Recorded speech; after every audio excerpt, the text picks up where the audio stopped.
So welcome back to the channel and Happy New Year to everybody. This is our very first video for 2021. And like most people that's out there, this is the time of the year where you might break out a pen and a piece of paper and start making a short list of some goals of some items that you hope to achieve by the end of the year. And if you happen to have any golfing goals on that short list, such as hitting the ball farther, getting some new golf clubs, dropping your scores, lowering your handicaps, or simply just enjoying the game a little bit better, then I can assure you, you are in the right location, because one of our #1 goals that we have for this channel this year is to reach as many golfers as we possibly can through this channel to not only help you understand how to navigate the club fitting process from start to finish, but to also just bring a deeper level of understanding and awareness so that way you can get the most out of the club fitting process to once and for all start crossing some of those items off your list. So even if you're brand new to the channel or you haven't watched any of our video content before, then please do yourself a favor.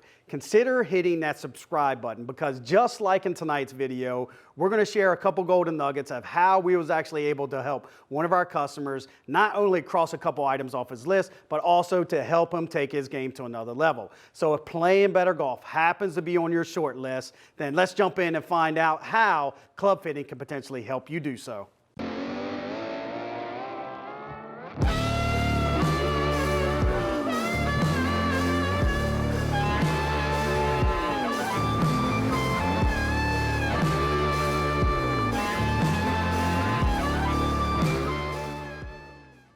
In today's fitting session, we have our very first retrofit of the year. And for those that may not be familiar with the term, here's a simple explanation. This is where a club fitter will help you make some small adjustments to your existing clubs to keep costs down to change the shot outcome, such as making some loft lie adjustments, maybe put some new grips on, or worse yet, maybe just find a different dance partner by swapping out the golf shafts to help you find center of face. But all of these can help you just keep the cost down so that way you don't have to buy new golf clubs, especially if you're like today's customer where he's gaming these irons right here, the Callaway Apex CF19s. Now, truth be told, he wasn't custom fit for these, and he's just bought these off the shelf with the stock Tour Elevate 95 stiff shafts. And he said he just paid way too much money for him to throw in the towel. And as you start to see these shots unfold, customer definitely wasn't happy with the results. He said he's always missing left, and he just wanted to see if there was anything we could do. And we definitely, the wheels are already starting to turn. I see we got some significant face-to-path issues, so really thinking we can help the customer out. But let's dive into the data to see what we're up against. Now, in this situation, we know that we really don't have to put a lot of time in input versus output, right? Or how far the ball's going. Because literally the head is what the head is, and we're not going to be able to do that. So if we're going to help the customer hit it better and hit it tighter, we're going to have to do so through the golf shaft or any adjustments. We're not going to be swapping out the heads.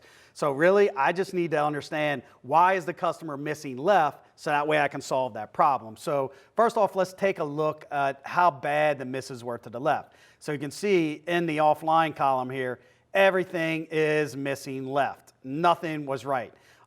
His best miss to the left was 29 feet. His worst was 123 feet. So literally he had 129, another 48. And I would say those were his first and his last were the only two that was catching the left part of the green. Everything else is probably missing the green, and he's having to, just hit that extra, chip shot to get it close to the pin. But he said that's typical for him.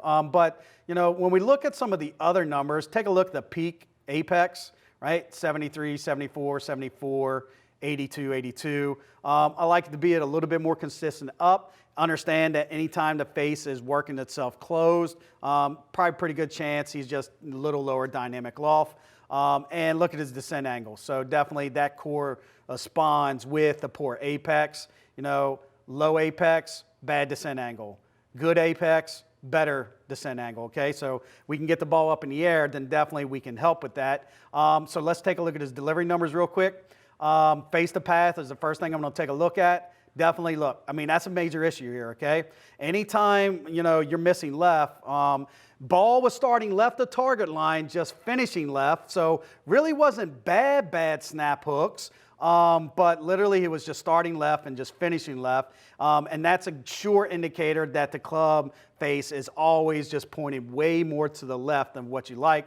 So at 10 degrees closed to a path of 4.7, he definitely should be working it right to left, but the ball never has a chance to get on the right side of the target line. So we definitely got to help there. But take a look at something else here. Look at the AOA.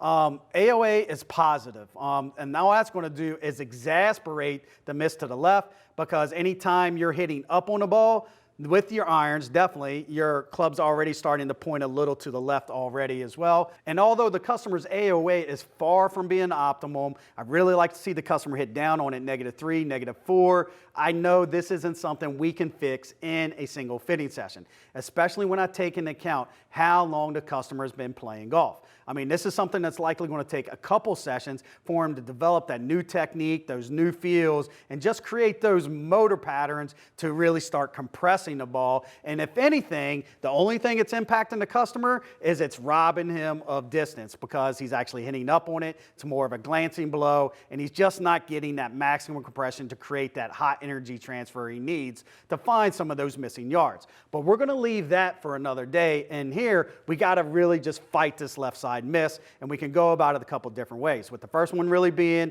the golf shaft. And we can actually throw a different shaft in, try a different dance partner to see if that creates a better timing mechanism for him.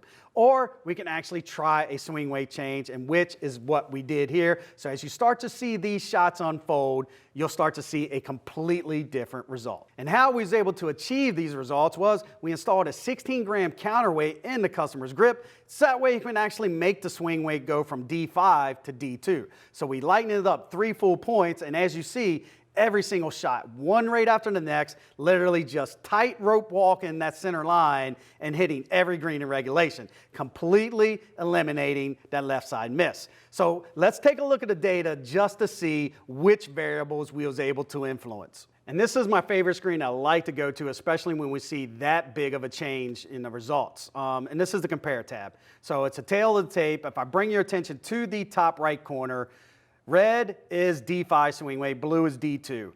Clear winner, blue D2, all day long. Tighter center line, tighter grouping, hitting every green in regulation, not just 2, right? Literally, these are the 8 best shots versus 8 best shots. So that way it's a true apple-to-apple fight. And take a look, I mean, just better apex, and the numbers is about as complete of a wash that we will ever see. I mean, launch did go up, explanation, a little bit more dynamic loft, and we got to go to the table, right, just to verify, was we able to move the variable that we wanted to, right?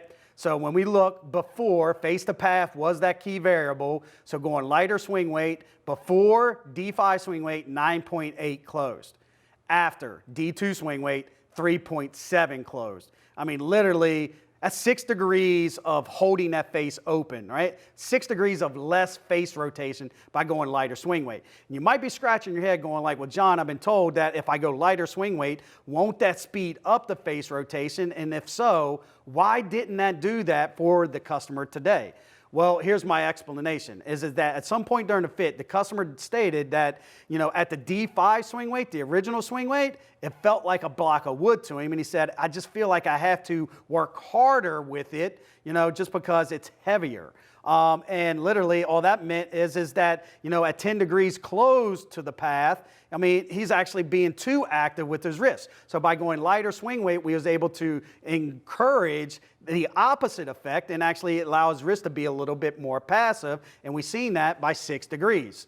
But now when we make a change, we got to make sure we don't influence anything else. So let's look at club path. 4.7 before, 4.6 after. I mean, it's no big difference there. 1.7 AOA up versus 2.2 up. I mean, a little bit of a change, but that's probably because, yeah, this first shot, it's 4.2 up. I mean, if I was to turn that off and disable it, it's now average 1.9, which is a wash once again. But look at the dynamic loft here, okay? So when that face is open, 6 degrees less to the left, we actually added 5 more degrees of dynamic loft. It should cause apex to go up, so let's verify. So apex went from 81 average to 92, and descent from 44 to 47. So definitely face more open, more dynamic loft, definitely caused both of those to go up. Now, this distance here, I know that's being driven by the AOA. So this is going to be left for another session for us to work on the technique to really get the AOA down. If I can get the customer hitting down on it with this new delivery perspective of hitting it straight, I know I can help the customer pick up some extra yards that he is missing by just getting a little bit more maximum compression. But here is just a great example of doing the exact opposite of what you might think is going to happen is the best medicine for you, and you really never know until you try. So by seeking out a club fitter, a good club fitter will take you through all these variables to make sure you're focusing on the right areas. So in closing, we hope you now have a little better understanding of how a club fitter can help you eliminate those key variables to once and for all cross some of those goals off your list. So if you have any questions or comments, do me a favor, leave them in the remarks below, and don't forget to click on one of these videos over here to the left, because I'm sure there's several golden nuggets over there that just might be able to help you out as well. So until next time, thanks for watching.